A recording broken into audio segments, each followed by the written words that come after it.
This is awesome. A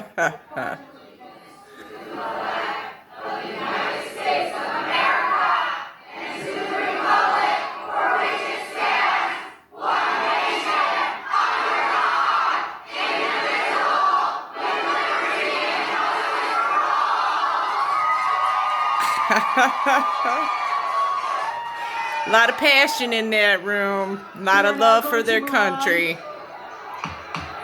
But not much love for their government right now, and they have a perfectly legal right to do so.